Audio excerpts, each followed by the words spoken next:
عوام کا مینڈیٹ اس طرح اگر بدماشی سے، غنڈہ گردی سے، اور وہ بھی سرکاری غنڈہ گردی سے، وہ بھی سرکاری انہیں دہشت گردی اور ریاستی دہشت گردی اور بدماشی سے، تو آپ اندازہ لگائیں اگر اس طرح چھینا جاتا ہے تو عوام کیسے اور کب تک برداشت کریں گے؟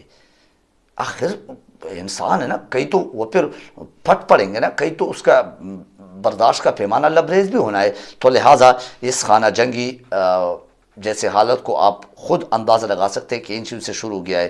کیا واقعی ملک مافیاز کو ٹھیکے پر دے دیا گیا ہے، یا اس ملک کو حقیقت میں عوام سمیت بیچ دیا گیا ہے ان مافیاز پر، اور ان مافیاز کے پیچھے ہمارے دشمن ممالک؟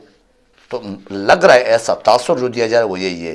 سب کچھ جائز ہے قانون آئین میں، ہمارے پاکستان قانون آئین میں؟ کیا وہ لوگ جن کے ہاتھ میں اختیارات ہیں، جو حقیقت میں اس چیز کو دیکھتے ہیں، جائز کو جائز اور ناجائز کو ناجائز کہنے والے جو ہے، کیا ان کو یہ سب کچھ نظر نہیں آ رہا ہے؟ بہرحال افسوس کے ساتھ، اور اس سے نیکسٹ جو خبر ہے وہ اس سے بھی افسوس کے ساتھ ہے۔ اگر آپ دیکھ لیں، ایک طرف تو ہم اندر اپنے عوام کے ساتھ لڑنے کے جو معاملات جو ماحول ہے وہ پیدا کر رہے اور کرنے والے اور کرتے رہے ہیں۔ یہ الیکشن کمیشن اگر فیئر اینڈ سکوئر انداز میں کراتا تو یہ نہ ہوتا۔ دوسری طرف اگر آپ دیکھیں تو ایران کے بارڈر پر 4 ہمارے فوجی جو واقعی قوم پہ قربان ہونے والے، ایک نڈر اور مرد مجاہد قسم کے جو ہمارے افواج پاکستان کے جوان ہیں، وہ نوجوان جو ہے وہ 4 شہید ہو گئے ہیں۔ انا للہ و انا الیہ راجعون۔ اور دہشت گردوں کا یہ اس طرح کے جو دندناتے پھر رہے دہشت گردوں کا اس طرح کھلے عام جو نا وہ اٹیکس، اور سننے میں آ رہا ہے کہ چاروں طرف یعنی جو پاکستان کے چاروں اطراف ان پر حملوں کی تیاری کر چکے دہشت گرد، اور حملے کیے جا رہے اور کیے جا چکے ہیں، اور یہ تیاری ہو چکی ہے مزید ٹف ٹائم دینا ہے۔ یہ دہشت گردی کی ہمارے اوپر عذاب ایک پھر سے ایکٹیویٹ ہو چکا ہے، جس کا میں پہلے ذکر کر چکا ہوں۔ کیا یہ ملک اور ہمارے افواج پاکستان کو دہشت گردوں کے رحم و کرم پر چھوڑ دیا گیا ہے واقعی دوبارہ؟ اور یہ کب سے یہ کام شروع ہو گیا؟ کیا یہ اس کی کوئی ذمہ دار نہیں ہے؟ یہ کس نے کیا؟ سوالات تو اٹھتے ہیں نا، سوالات تو پھر ڈیفینیٹلی عوام کی، ہم جیسے لوگوں کے سامنے تو سوالات تو آتے ہیں اور سوالات تو بنتے ہیں نا، پھر اس کے جوابات بھی دینے پڑیں گے، لیکن کون دے جواب؟ دیواروں کے سامنے بولنا ہے۔ بل یہ اچانک کہاں سے اٹھ کھڑے ہوئے یہ دہشت گرد؟ اور یہ تمام باتیں، یعنی میرا سوال ہے آپ سے، کیا یہ تمام باتیں عمران خان نے رجیم چینج کے فوراً بعد نہیں بتائی ہے؟ یہ سارے باتیں وہ کر چکے۔ اسی وجہ سے عمران خان کو انہیں ایک ویژن والا لیڈر کہا جاتا ہے، اسی وجہ سے عمران خان کو پاکستان کے ہمدرد لیڈر کہا جاتا ہے، کیونکہ سیاست کی غیر استحکام، پھر آپ اگر دیکھ لیں تو معیشت کی غیر استحکام، اور پھر عمران خان نے بولا تھا کہ اس طرح آپ کے سیکیورٹی خدشات، یعنی جو ہمارے سیکیورٹی سلامتی ہے اس پر پھر اس طرح کی معاملات اور اس طرح کے اٹیکس ہوں گے، اور یہی ہو رہا ہے، اور کیونکہ دشمن ملک کی اسٹریٹجی بھی یہی ہوتی ہے۔ بہرحال کیا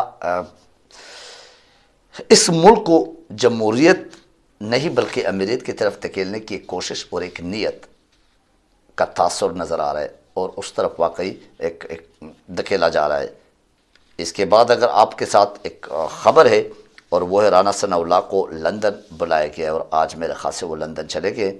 نواز شریف نے ان کو بلایا ہے، اور مریم نواز بی بی نے جا کے نانی سے باجی بننے جا رہی ہے اور بن گئی ہے، اور دوبارہ جو ہے نا وہ یہاں پہ آغاز کرنے والی ہے نئے جذبے کے ساتھ، نئے سازشوں کے ساتھ، نئے منصوبے کے ساتھ، اور ماشاءاللہ اب ایک لڑکی، ایک ینگ لڑکی کی صورت میں، کیونکہ سرجری ہو گئی ہے، تو ماشاءاللہ اب وہ ایک نئے جذبوں کے ساتھ نانی سے باجی بن کے پاکستان کے عوام اور پاکستان میں فسادات اور الزامات کی سیاست کا آغاز کرے گی بہت جلد۔ کہا جا رہا ہے کہ 22 جنوری تک وہ واپس آ رہی ہے، اور اسی پر مشاورت اور اسی پر بات کریں گے یہ جو نواز شریف اور مریم نواز، اور وہاں پہ جو ان کے باقی ہواری بیٹے ہوئے یہ رانا ثناء اللہ سے اس قسم کے کچھ معاملات ڈسکس کریں گے کہ کیا اس ٹائم مناسب ہے کہ وہ آ جائے۔ بہرحال ان تمام معاملات پہ، ان تمام جو ہے نا یہ فسادات پہ جو ہمارے ملک میں اسپیشلی ابھی جو آپ دیکھ رہے کہ الیکشن کا ماحول بننے جا رہا ہے، تو یہ پھر اس طرح مزید حالات خراب کرے، تو یہ حالات اور یہ ملک اور یہ ہمارے جو پاکستان کی امن ہے، ایک پرامن پاکستان، اس کو کس طرف لے کے جا رہے ہیں لوگ، یہ کس فارمولے پہ کام کر رہے۔ اب تھوڑا بہت جو کسر رہ گیا، پنجاب اور کے پی کے سے اب بات چلی گئی کراچی کی طرف، اور کراچی میں یہ فسادات اور یہ خانہ جنگی کی سی ماحول پیدا کیا گیا ہے۔